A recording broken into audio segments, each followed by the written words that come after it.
1000 रुपयाची योजना सुरू झालेली आहे, पण परिस्थिती बदलली तर 1.5चे 2 होतील, 2चे 2.25 होतील, 2चे 2.5 होतील, 2.5चे 3 होतील.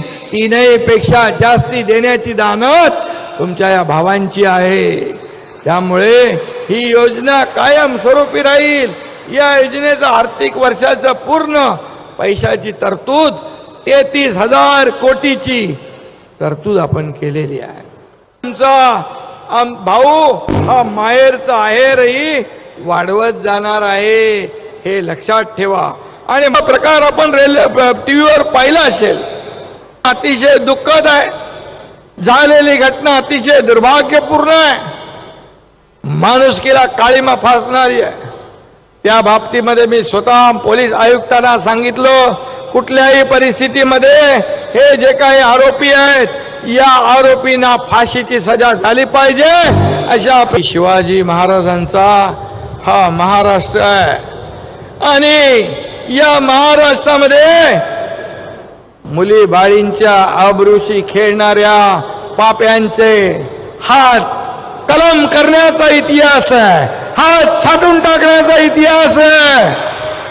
आणि म्हणून महाराष्ट्रामध्ये अशा गुन्हेगारांची गय केली जाणार नाही, हे मी मुख्यमंत्री म्हणून कालच सांगितलं.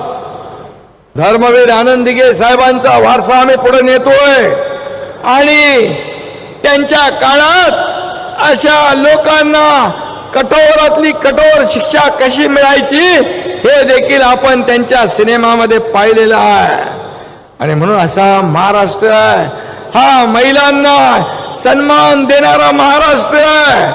आणि म्हणून मी काल सांगितलं की त्या नराधमाला अटक करा, त्याला अटक केली होती, त्याच्यावर असे कलम लावा की त्याला फाशीची शिक्षा झाली पाहिजे.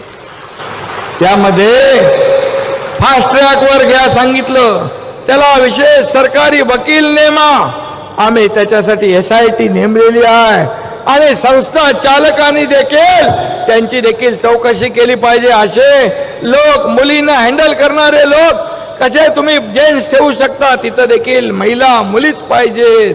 आणि म्हणून ज्या संस्था चालक यांनी देखील नियम पाळले पाहिजे त्यांची देखील चौकशी करण्याची सूचना मी दिली आणि त्यांच्यावर देखील कारवाई करण्याच्या सूचना मी दिल्या. ही एक 4 वर्षाची चिमुकलीचं राजकारण, तिचं किती मोठं आयुष्य पडलेलं आहे.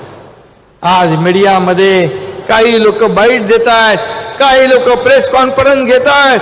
अरे माझं तुम्हाला सांगणं आहे की त्या लहान मुलीच्या जीवाशी, तिच्या जीवनाशी, तिच्या आयुष्याशी खेळण्याचा प्रयत्न करू नका, तिचं आयुष्य बर्बाद करण्याचं काम करू नका. हे सरकार पूर्णपणे त्या आरोपीला फाशीच्या फंद्यापर्यंत पोहोचवल्याशिवाय राहणार नाही.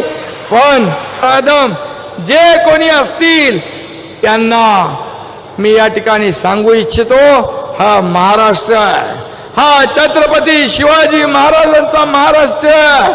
आम्ही बाळासाहेब आनंद दिघे साहेबांचे वारसा पुढे नेणारे आहोत. आणि म्हणून या महाराष्ट्रात माझ्या मुली बाळींकडे डोळे उघडून बघू नका आणि त्यांच्यावर वाईट नजरेतून बघू नका. अत्याचार तर दूर राहिला, पण या ठिकाणी मी सांगतो या महाराष्ट्रामध्ये अशा प्रकारचं कृत्य खपवून घेतलं जाणार नाही. आणि म्हणून